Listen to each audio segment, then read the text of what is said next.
Today we'll be replacing both the shock absorber and the rear suspension springs on a 2004 Toyota Sienna with over 200,000 miles. Now, to remove the spring, since this lower control arm is one piece connecting the left and right side, we have to remove both shock absorbers. Once we remove both shock absorbers, then we can use a pry tool to push down on the lower control arm, and then we'll be able to pull the spring out without having to deal with spring compressors and all that. So we use a 19 millimeter box wrench to get it loose. Now the stem is moving, and we'll use an 8 millimeter to hold the stem in place. Last time I took it off, this washer came flying off. I think I use a magnet.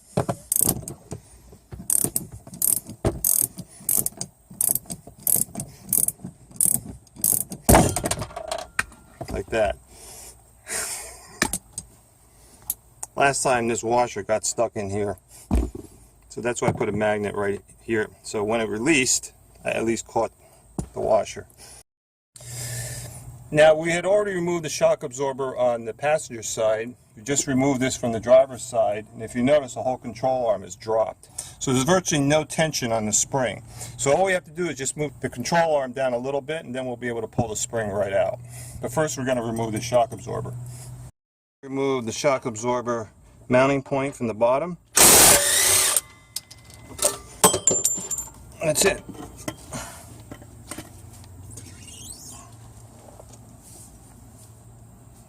See, there's virtually no rebound pressure. See, it should go up to there. So this shock absorber is shot. Now, all the inspectors by Monroe are pretty good, but 100,000 miles of wear and tear, you can't expect the shock to be any good. Alright, we got this pry tool, and we're going to try to get this spring out by pressing down on the control arm a little bit. See how the spring's coming out? There we go. Now we'll go to the other side.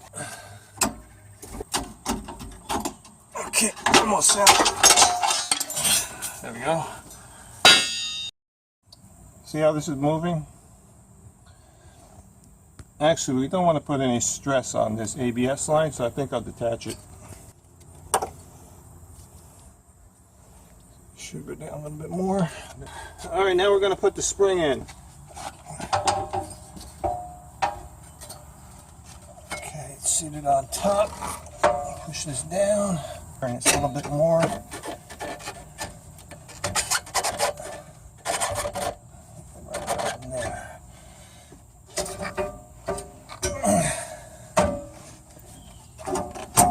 Okay, just turn this so it's in the right seat position.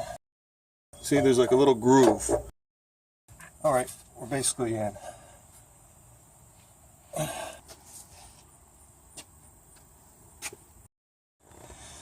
Now we'll install the spring on the other side, then install the new shock absorber, and then using a hydraulic jack we'll put pressure up on the lower portion of the control arm to push everything back into place. See, as long as the spring is up here over this hump, we're good.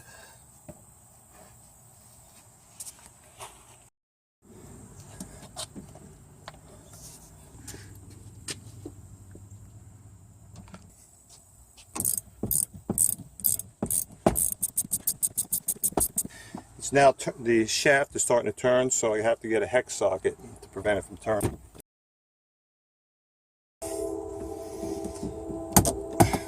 Okay, so this shock absorber is mounted.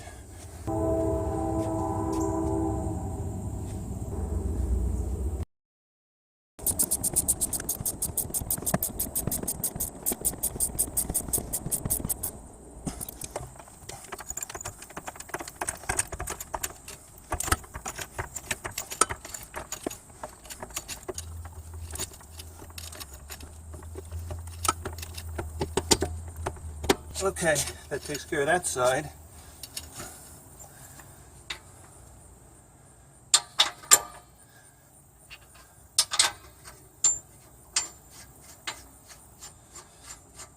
I'll torque this down after I finish putting the other side on. Okay, the spring is now seated with the upper mounting point up here.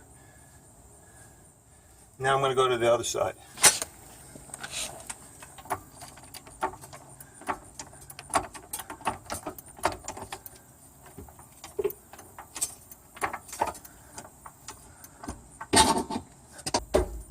There.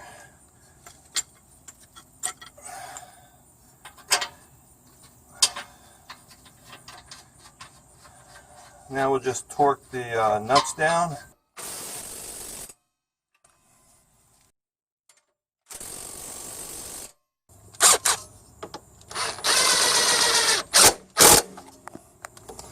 And I'll just do the same thing on the other side and we're done.